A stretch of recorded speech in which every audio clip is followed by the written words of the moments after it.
Hey guys, what's up? I'm Destiny. This is Monday Mail number 28.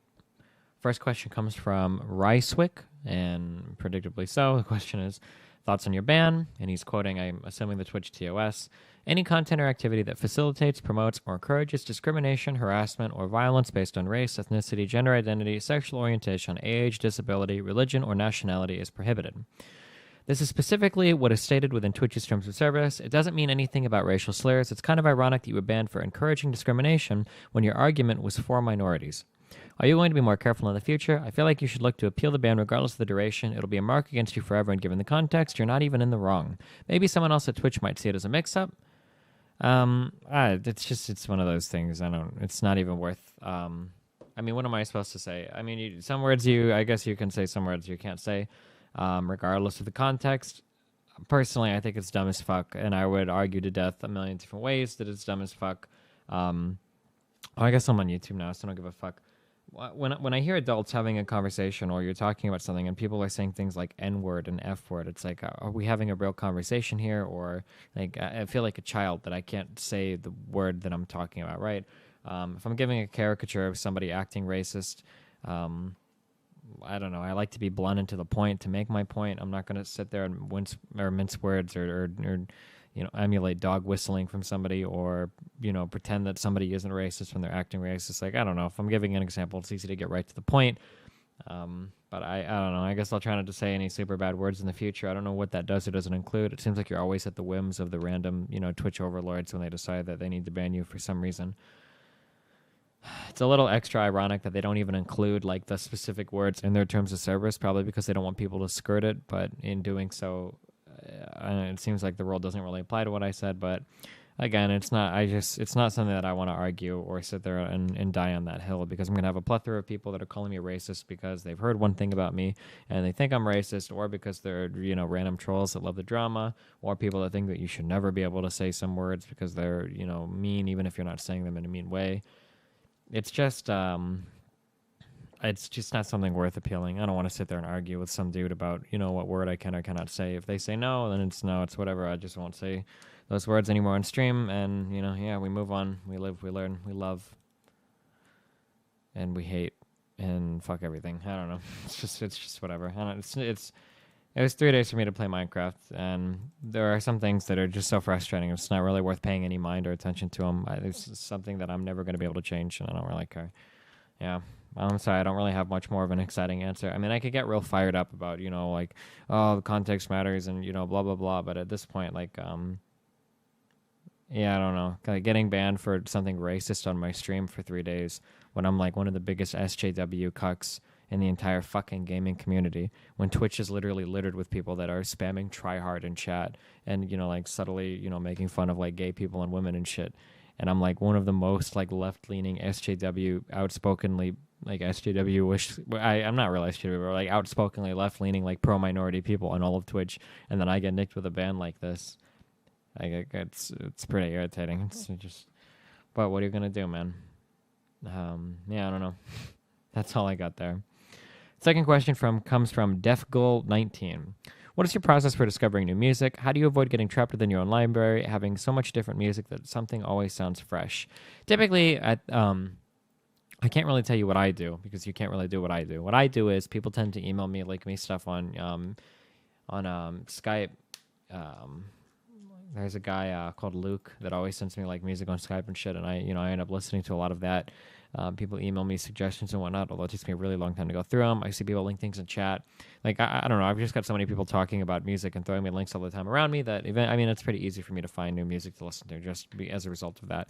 Before that, I guess what I would do is I would usually look up bands, and then if you're on a private torrent site or Wikipedia, you can always find similar bands or bands that people listen to, and that they also recommend other bands they listen to, and you can usually kind of bridge out from there. If you like certain genres of music, you can always branch out from there.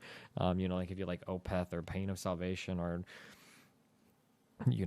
Porcupine Tree, you can always search for progressive rock and find some other similar sounding music and whatnot, especially because genres are getting so hyper specific today. You've got I can't even make up some of the names for this: electronic, new, jungle core, trance, breakdown, I don't know, fucking whatever, the 50 million different names. Yeah, I guess if I don't know, if you just search, it seems pretty easy to find new music. People post music threads or Reddit sharing communities for music. Even the fucking YouTube suggestions. Surprisingly enough, I found some cool tunes just by clicking the suggested video of some things that I listen to on YouTube sometimes, which is funny. But yeah, I don't think there's like some big mystery or big secret to it. The final question comes from Yardhin. About a year ago, you talked about eating meat slash vegetarianism. You said that you were still not sure how you feel about eating meat and if it is morally okay to do so, with the entire aliens coming to Earth example. I was wondering if you'd given it more thought and maybe drawn a conclusion. I really haven't given it more thought. I wouldn't be surprised if 50 years from now we looked back at eating meat, like we looked back on eating meat as a barbaric practice that was just really like, I don't want to say on the level of like slavery because we're not dealing with other humans, but something similar to like, I can't believe people used to be so fucking barbaric. I don't know. It wouldn't surprise me if that's the direction we were headed. I don't know if it's feasible right now in my life to switch to an all vegetarian diet and still maintain the semblance of health that I have. I'm not sure if that'll work or not. It honestly, it's just so much fucking trouble. I don't know if I could do it, but morally, I don't know. If I had like a really easy alternative to it, I would probably consider it at this point. I'm not sure. It's just something I haven't given a lot of thought to. Maybe because I'm just too uncomfortable to do it. I really don't know how eating meat is defensible. Other than they're animals, and we don't give a fuck about them because they're lesser beings than us, and who the fuck cares about that shit? But I don't know if that's even a strong argument. Maybe there's some like dank philosopher that's got like a good argument on vegetarianism or veganism or whatever. I'm not sure. Or maybe like if you raise animals in the right way, you can kill them and eat them. I don't even know, dude. Um, Damn, these are short as fuck. We're at 7 minutes and we just like mowed through 3 questions. Oh god, I should have looked for better questions. Um Oh god. There's like nothing else in here. You guys suck. You really dropped the ball this week. I guess I'll just run them down. What's your schedule like? What does the average day look like for a streamer when you hit the gym? Also, is it normal that you're up at like 6 a.m.? My sleep schedule over the past while has been pretty fucked. I'm not going to lie. I've been pretty lazy in the lifting lately. I'm not going to lie. I usually just run now. I do the running because I always run to pick up Nathan. So I'm going to be a big cardio memer for a little bit until I feel like the hardest part about the gym stuff for me, honestly, is the eating. Like, if I don't put forth the time and effort to go to the fucking grocery store and get, like, real food, like, lifting and then eating, like, one meal a day is just a fucking waste of time for me personally. I don't fucking make any progress. So getting, like, all the food and everything in order is my big meme. But I've been running a lot to pick up Nathan. I think I can run, like, the whole distance now, and it's not, like, a big deal for me. It's only, like, a half mile to his school, but considering how out of shape I was before, I don't know. It's an okay meme. I also make Nathan run every time when we come home from school for at least part of the way. He's going to be able to run the whole thing soon. By the time he's 6, he's going to be a fucking track star. Okay, watch out for that shit. Typically, my schedule is what do we do? I wake up in the morning, I check my phone to see how mad I'm going to get at fucking people tweeting at me or if there's shit on my subreddit. Eventually, from there, I'll usually get up. Sometimes I take a shower before I come downstairs, depending on if I took a shower the last day or not.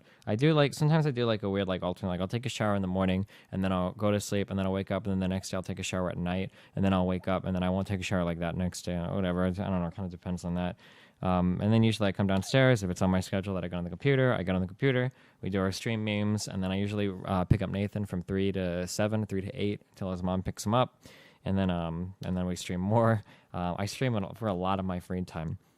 Spare time is usually done managing finances, whether that's paying bills or paying out people that I have doing work for me, and then checking and doing emails, which takes a lot of time. These fuckers email me all the fucking time. I probably do anywhere from maybe 10 to 20 emails a day, which doesn't sound that big of a deal, but like if I skip out on emails for like 2 or 3 days, I've got like 50 to 60 emails sitting there waiting for me. And then I guess any like busy work that I'm doing like in between, whether it's talking to somebody about the Minecraft server or getting that shit set up with Cake or setting up debates or conversations with people, shit posting on Twitter, trying to read and keep up with events on AP or Reuters, or looking at what's going on the Reddit memes, keeping up with all of those memes. I don't know, my days are pretty busy. I feel like I don't have any free time. I really don't have any free time in my day. I don't have time where I just kind of like chill out. And I think I get away with that because the streaming doesn't feel like working to me. Like I feel like, if I'm working, and we can kind of take a break and stream, right? And for God bless. Papa bless. Streaming is still something that's really enjoyable to me, really fun to me. So even though, you know, I'll pump out, you know, a 10-hour stream and then do emails, you know, the streaming felt okay for the most part, as long as we're not getting too savaged in the leagues on the Rift. So yeah, sometimes, and then sometimes at night, you know, I usually go out. Sometimes we'll go out and watch a movie or whatever with Aaron and whatnot. But yeah, my average day is not incredibly exciting. Oh no. Oh no, I just noticed on the bottom of my obs it says encoding overloaded. I don't know why. Sometimes it does that cuck guy shit. I hope this whole video isn't fucked. Oh, do you think it's been saying that the whole time? I just noticed that shit. I don't know why it does it sometimes. Oh, I'm gonna hope that that was just like a spur of the moment thing and this whole video isn't ultra cucked. If it is, I'm just gonna go ahead and blame it on Joe Wild. Forget everything I just said, dude. If this video is fucked, it's because Joe Wild fucked this shit up. All right, and then I'll do one more question, the 5th question here. Are there any upcoming games that you're looking forward to? That's by erkoggergo, and the answer is no. I'm looking forward to playing Don't Starve with Aaron, I guess, but there aren't any like new games that I'm looking forward to. Yeah, I'm thinking of I'm thinking of axing the Monday Mail, and doing something similar every Monday called like Destiny Discusses or something, or I don't know, some word that implies more than just a Monday Mail, where instead of kind of just taking random questions, where I'll take more serious questions and kind of talk about them more deeply. You know, like maybe, you know, speak about a current event and bring up some sources and topics or whatever and go into things a little bit more deeply. I'm not sure if I want to do that or not. I feel like sometimes I want to record content for my YouTube channel, but I don't really know if it's worth recording like individual videos. Like I kind of wanted to make a video about some things going on about the Muslim ban, about the ban on Muslims, but not all Muslims, or some things going on with like Trump's White House, or, you know, different topics. But I never really, it just feels weird making like a random 5 to 15 minute blurb. I guess I'm still kind of like trying to figure out like the direction that I want my YouTube channel to go, because we still do gaming. Like, this is what I do. I like playing video games, and I don't want to be politics 100% of the time. But I feel like at this point, like, politics has become almost inseparable from what I do. I don't know. Yeah, but anyway, yeah, I don't know. I thought about it where I would do the same thing where I would post a thread every week, and I would, you know, like say, you know, submit your suggestions or whatnot, and then I'll pick like one topic, maybe two, to kind of talk more in depth about, rather than just kind of like rapid firing some Monday Mail questions, just because it seems like the more in-depth stuff is something that I enjoy doing. I think it's something that I can do fairly well. I can find a topic that is interesting and engaging to me, and then talk about it at length, and then contextualize it to, you know, whatever the fuck is going on in the world today. I think I can do that decently well. And then, you know, and you get my whole insight and my whole inside and view on it and everything too. Maybe, I don't know. Yeah, let me know what you think in the comments, I guess, if you've listened this far. If you have any strong opinions one way or another. If I could continue doing the Monday Mail format, basically like this, right? We take like 3 random questions and we kind of hammer it out. Or if I should do like the little bit more in-depth, like the 30+ minute videos on just like 1 or 2 topics a week, you know, for taking user suggestions and whatnot. Yeah, I'm not sure. Maybe we'll see. We'll see how that goes. Anyway, the next thread should be posted in the comments. I love you guys. Stay safe. Be careful. Have fun. I'll see you guys later. Peace out.